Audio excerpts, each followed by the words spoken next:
Hello. So, in my practicum, there's one or two big behavior management approaches that we use frequently in the classroom. So, when a student is being disruptive, or they act out, or they're just not listening, the teachers will ask the student to go up and write their name on the whiteboard. When a student writes their name on the whiteboard, this means that they have to walk a lap at recess. Um, Laps can be added throughout the day for that student if their behavior continues. And when it comes time for recess, the teacher will remind them how many laps that they have, and they will go and do those. So I want you to think to yourself, do you see any strengths or weaknesses with these approaches? Is there anything that comes to mind immediately? So I did some research, and like a lot of other approaches, almost all, there are pros and cons. Some strengths that I found for this approach, according to Change Kids Lives, is that making students walk during recess, it gives them time to think about the behavior that they exuded. It gives them time to think of how they would change that behavior, what they could have done differently, and what they can do moving forward. It also makes students not want to behave like that again, because students love recess and they don't want it to be taken away. So having to walk at recess, they're probably not going to behave that way again because they don't want to walk at recess. Some strengths to having students write their names down on the whiteboard is that it's an easy way for teachers to keep track and make sure that they are paying attention to which students are in trouble. It kind of helps teachers figure out which students still need to have consequences to the behaviors that they had throughout the day. Also, putting names on the whiteboard in front of the class gives a visual for the student throughout the day. I behave this way, so my name is up there. It's a visual throughout the day. So it's a good reminder for them to, behave and don't behave the way that they did. Although there are some strengths to these approaches, there's also some things that are a bit concerning about both of them. According to Teaching in Progress, a lot of people believe that walking laps is a good choice because it forces students to engage in physical activity. However, if you're making students walk during recess, something that they really enjoy, they're probably going to associate this activity with negative thoughts rather than a positive activity. So they're probably not going to enjoy the physical activity that you are making them do. Study has also found that students are more focused and less fidgety when they have recess. And whenever they can use that time however they want. So taking away that recess, they're more likely to misbehave during class, or have the same behaviors that they did before.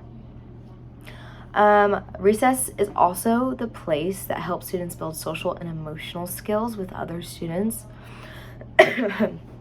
So taking that time away is taking away valuable time where they can be learning how to interact with each other, making friends, just learning how to interact and socialize with each other. Writing the student's name on the board is also another tricky approach. According to Smart Classroom Management, making a student write their name on the whiteboard in front of the class is humiliating to the student. The other students don't need to know that the student is in trouble. They don't need to know the specifics of what's going to happen to that student. So keeping their name off the whiteboard is probably the way to go. Some things that you could do instead of making them write their name on a whiteboard is making them, or you yourself, writing their name in a clipboard or a notebook, or just keeping a log of their name, the date, what happened, why do you think this happened. I think this would be a really good idea for if it's something that's consistent. You can use it during parent-teacher conferences if you need to, or you can just try to figure out like, why is the student behaving this way?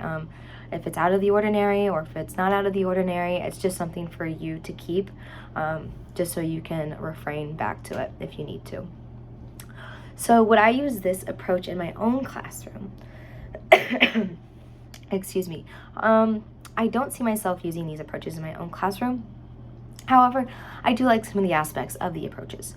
I feel like writing a student's name on the whiteboard in front of the whole class is a bit humiliating for the student, and that's not what I want for the student. I want them to understand that the behavior maybe was not our expectation or our standard in the classroom, and I want to figure out why they behave like that and what solution we can get to make it better. I don't want them to be humiliated in front of their classmates, so I don't think I will be using that. But however, I do like the idea of keeping track of the student and their behavior, just in case, like I said earlier, if I need to use it in a parent-teacher conference, I could do that.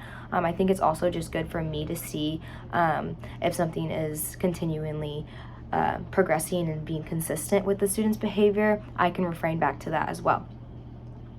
I believe that recess also should not be taken away from the students. I think that the recess is the students' time, so I don't think it's fair for me to take it away from them. All day they have to sit in a classroom and listen to me talk. They have to sit in their seats, and it can be really tiring. So recess is the one time where they can really go out and enjoy themselves and like have a good time, talk to their friends, and do whatever they want with their own time. So I don't think taking that away from them will benefit them in any way. But I do like the idea of having students getting up and moving. So I think what I would like to do in my future classroom is setting aside times throughout the day, like one time throughout the day, every day, where us as a class, we can go outside and walk together. I think that this will just give them some more time to let off some steam, just let off some energy. I know it can be really crammed in a classroom, so I think it'd be really fun if we did it as a class. Again, this would not be for a punishment. This would just be to get them moving, having a good time, getting their energy up. So yeah, I think that's what I would do instead of using it as a punishment. But I think that there are strengths and weaknesses to almost any approach. So I want to know what you guys think. What were your guys' first opinions on these approaches? What would you do? What would you do differently? Would you use these approaches in your classroom? I would love to know. Thank you so much for listening.